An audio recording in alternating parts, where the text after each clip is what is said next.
I'm leaving the country in 109 days, and I'm really wanting to talk about some of the emotional challenges that I'm going through. And just mainly because it's a lot.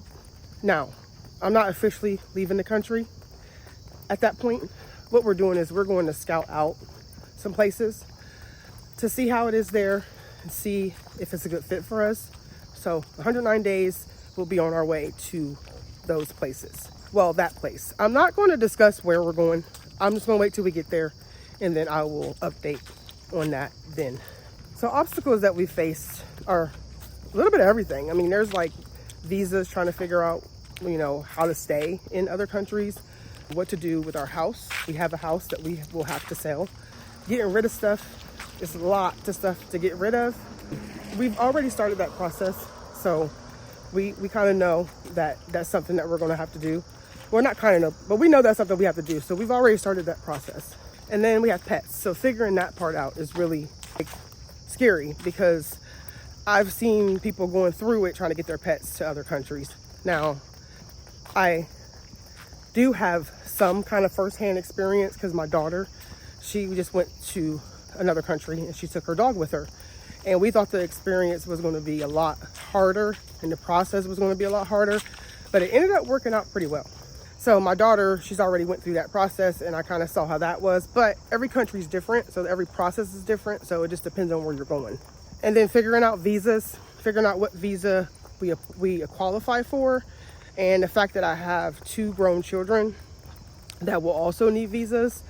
I can't take them on my visa because they're adults. That part is really tricky, but I think a good solution for that is like an education visa or student visa, which I think would be great because school in other countries is a lot cheaper than it is here in the States. Some of these things are what make people afraid to even try to leave the country and leave their comfort zone, because they just don't want to take those chances, and they're afraid if they give up what they have here that, if things go south where they're going, then they are going to be screwed. But in my research, from what I've seen, you just have to pivot. You have to pivot. We pivot here all the time. We're always going through struggles and trials and tribulations and things like that, but we figure it out and we pivot.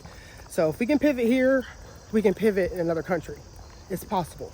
And I hate the question, why are you moving to another country? Are you watching the news? Are you paying attention to anything that's going on in this country around you? But to each their own. If you don't feel like it's something that you need to do, then that's on you. But I feel like people need to not discourage other people from doing it. People really love to let their fears and insecurities, affect other people. So you got to drown all that out. If you decide this and you make that decision and you know that, okay, I'm going to do this, I'm going to follow the steps to do this, then that's what you're going to do, no matter what anyone says. At least I would hope. Now, the thing is, again, like I said, we're not leaving officially in 109 days. It's probably going to be like a year, which scares the crap out of me. I'm not going to lie, because I don't know, the way that this country is moving, full speed ahead. It's been less than a year and things have been wowed. I mean, we haven't been directly affected by it, but that doesn't mean anything. But it's happening to other people, and it's a matter of time before it's happening to you too, before it's in your front yard, at your front door. I'm just kind of worried about the year. I don't know. But we're just gonna go through the process, do the things that we need to do, and take it from there. And the other overwhelming thing, and the thing that's making me emotional, is this running to-do list that I have. I have been adding to it and adding to it. I just added some more stuff to it this morning. It's never ending. There's so much to do. The good thing is all of our passports are good except for my daughter. Hers expires in 2027. So we're gonna have to get that renewed right now, ASAP. There's no need to waste time with it. I hate to waste the year on it, but I think it's the best thing to do is make sure that all that's sorted, because at the end of the day, if you don't have that, you're not going nowhere. Is there anything else that you could think of that would be an emotional challenge? No, I can't think of it. You can't think of nothing? Just the pets. The pets, yeah, the pets are definitely, yeah. And that's the thing, we have too many pets, is the problem. We have too many pets. So now we have to figure out when we do get ready to go, which ones we're taking, because we can't take them all. Now we have a older dog. He's very he's a Chihuahua. So if that tells you anything, but he's very volatile. He doesn't even you can't even really take him to the vet. So him, I hate to say it, that's the most emotional thing, because we know in the back of our mind, we're not going to be able to take him. So I'm hoping that maybe my mom will, but I don't know. We'll tackle that when that time comes, but we're definitely going to have to figure out what pets we're taking. And that is a bit of a challenge. So it's a lot. It's a lot of moving parts. And to be honest, it may even be a temporary thing, maybe not even leaving the country forever. It may just be a temporary thing until things get somehow back to some sense of normalcy. I have a hard time seeing that happen, but I don't know. I don't know.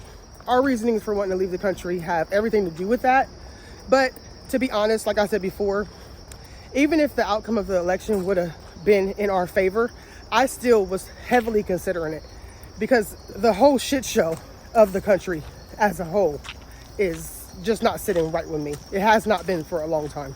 So those are just some of the obstacles that have not really come up, but just the things that I've been thinking about, like those moments when I'm crying, every day. Like I said, for the last 7-8 months, I've been having little crying spells, because just thinking about the things that are going on in the country, plus knowing that I need to do everything in my power to get out of this country, and knowing all the things that I'm going to be sacrificing and giving up in the effort to do that.